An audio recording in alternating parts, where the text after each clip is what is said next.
حضرت عمر بن عبدالعزیز کے واقعات۔ حضرت عمر بن عبدالعزیز رحمۃ اللہ علیہ مقام حلوان مضافات مصر میں پیدا ہوئے۔ ان دنوں آپ کے والد مصر کے حاکم تھے۔ آپ کی والدہ ام عاصم بنت عاصم بن عمر بن خطاب تھیں۔ آپ کے زمانہ بچپن میں گھوڑے نے منہ پر لات مار دی تھی، جس کی وجہ سے چہرہ پر چوٹ کا داغ آ گیا تھا۔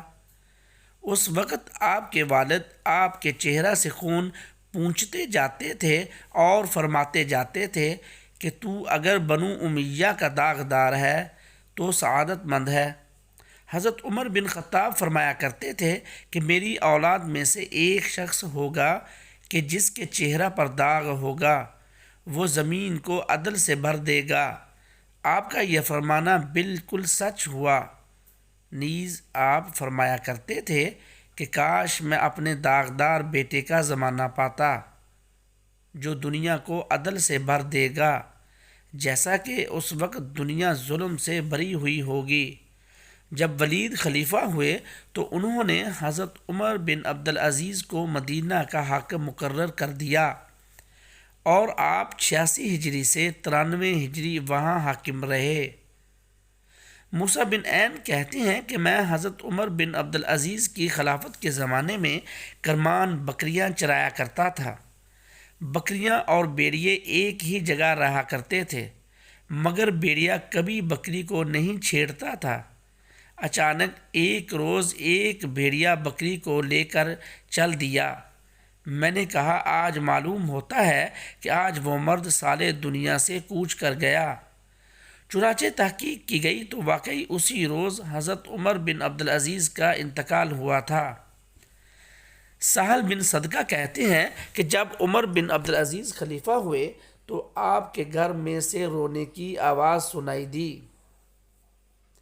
تحقیق کرنے سے معلوم ہوا کہ آپ نے اپنی باندیوں کو اختیار دے دیا ہے اور کہہ دیا ہے کہ میرے اوپر بہت بڑا بوجھ آ پڑا ہے کہ جس کی وجہ سے میں تم سے بے پرواہ ہو گیا ہوں، لہٰذا جو تم میں سے آزاد ہونا چاہے وہ آزاد ہے، اور جو رہنا چاہے وہ اس شرط سے رہے کہ مجھے اس سے کچھ سروکار نہ ہوگا۔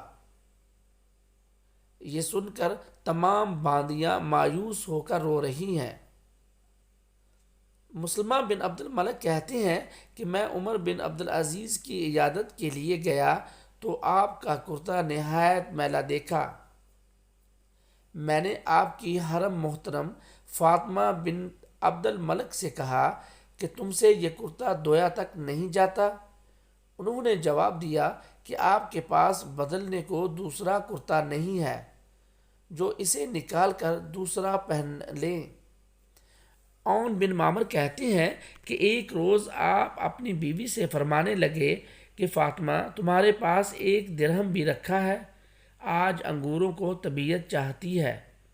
انہوں نے کہا کہ نہیں، میرے پاس کہاں سے آیا؟ آپ تو امیر المؤمنین ہیں اور ایک درہم کی بھی حیثیت نہیں رکھتے کہ انگور ہی خرید لیں۔ آپ نے فرمایا کہ انگور نہ کھانے مجھ پر زیادہ آسان ہے بنسبت اس کے کہ کل جہنم میں زنجیریں پہنوں۔